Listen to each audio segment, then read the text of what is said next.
Namaste everyone! I hope you have a wonderful day. I am Manina Sanchez and today I'm going to teach you how to get into one of my favorite postures in yoga, Chaturanga Dandasana. As translated in English, it means four-limbed staff pose. Four limbs because we have the two hands and the 2 feet to balance us. This is one of my favorite postures because it strengthens the entire body. As we're going to see later, we're going to work on our wrists, our elbows, our shoulders, the abdomen, our knees, and our feet. So in and of itself, it can already be a workout. And apart from that, it also helps us prepare for the more challenging asanas and also helps us refine the more basic asanas in our practice. It also helps us with concentration and increasing our focus during class. So without any further ado, let's get started. In this posture, we are balancing on 2 hands and the 2 balls of the feet.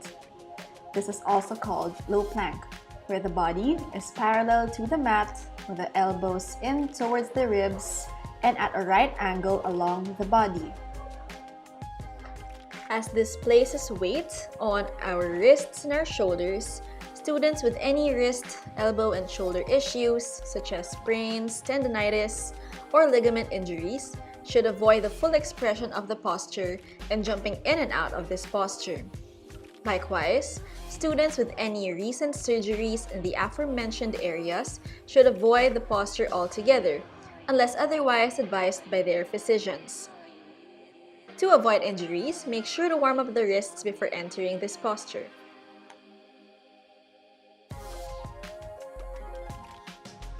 Start with non-weight-bearing wrist exercises.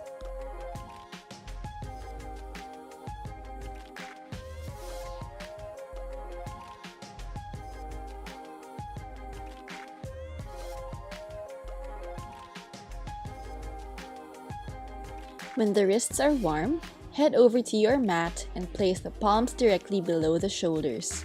Follow these drills to stretch the front and back sides of your hands.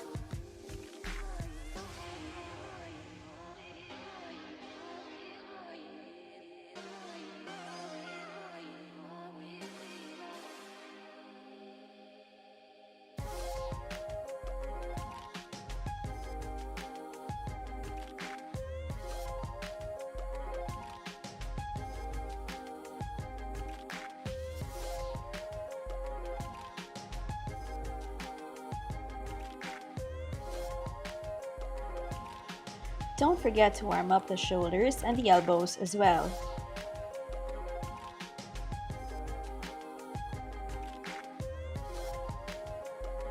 Place the back side of the palms on the mat, fingers facing each other, and slowly bend the elbows and reach the chest towards the hands.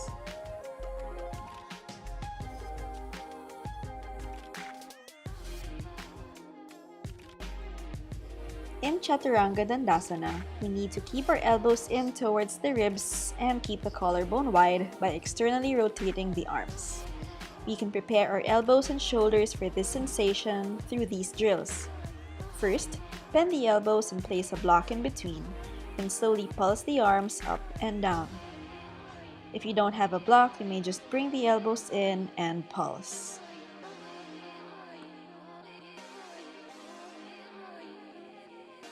Strengthen and stabilize the shoulders by pulling the shoulder blades together and away from each other.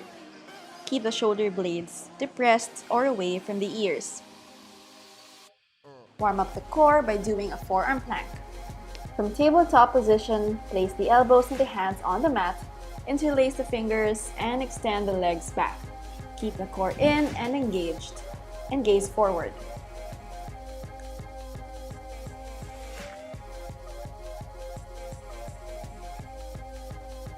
Since we are balancing on our toes, it is a good idea to stretch the ankles and the toes as well.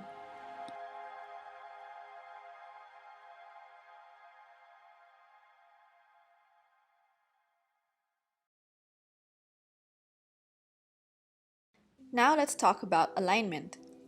Plank is a good starting point for mastering this posture as it requires the engagement of the same muscles utilized in Chaturanga.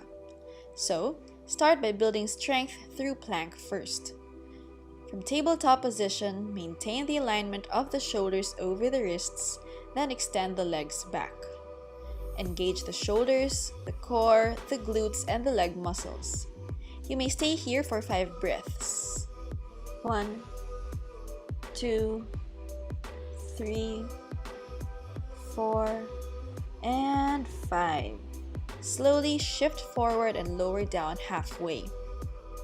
Easier said than done, right? Then let's break down the elements one by one. Let's start with the hands.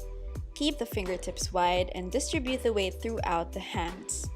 Press down evenly with the base of the palms, the knuckles, and the fingertips. Preserve your alignment by keeping the wrists under the shoulders. Notice the eyes of the elbows, as these will determine where the elbows will go. Externally rotate the arms so that the eyes look forward and the elbows bend back towards the body. Now let's talk about the shoulders. In plank, we want to recruit as much arm strength as we can. So the best way to do that is to depress and protract the shoulders. Maintain a neutral spine too. Slightly slide the tailbone downwards and inwards to engage the abdomen. Suck in the lower belly and fire up the core muscles. You'd want to keep your trunk stable as you enter Chaturanga, so always engage the core.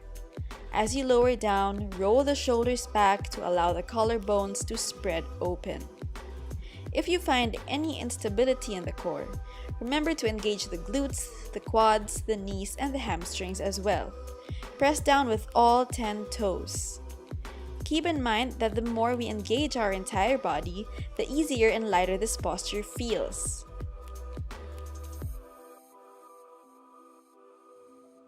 Relax and don't worry about getting it right immediately. There are many ways to modify this posture. The first way is to use blocks. Prepare 2 blocks and place them in front of the fingers in the tallest setting. You can stay in tabletop position or extend the legs back in plank. Just do whichever works for you. Then, with the core engaged, bring the shoulders forward and down to the blocks. Practicing with these blocks will help you gain the strength and muscle memory you need for a healthy and proper alignment. If you don't have any blocks around, you may take it down to the knees and the chest or the chin. So from tabletop position, lower the chest or the chin all the way down while keeping the hips lifted and the shoulders above the hands. Stay here for 5 breaths. 1, 2, 3, 4, and 5. Another option is to lower all the way down in one straight line, very slowly.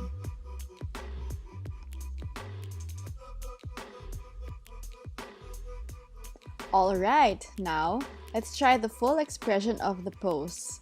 Let's start from plank, hold it for 5 breaths. 1, 2, 3, 4, and 5. Slowly shift forward and lower yourself halfway to your Chaturanga Dandasana. Hold for 3 breaths. 1, 2, and 3. Slowly get up and rest.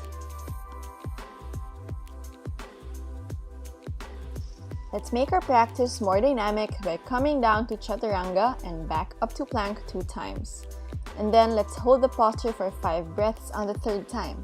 Let's start. 5 breaths in plank. 1, 2, 3, 4, and 5. Inhale, shift forward, exhale, Chaturanga. Inhale, back up, exhale, shift back. Inhale, shift forward, exhale, Chaturanga. Inhale, up, shift back, exhale. Inhale, shift forward, exhale, hold Chaturanga for 5 breaths. 1, 2, 3, 4, and 5. Amazing job!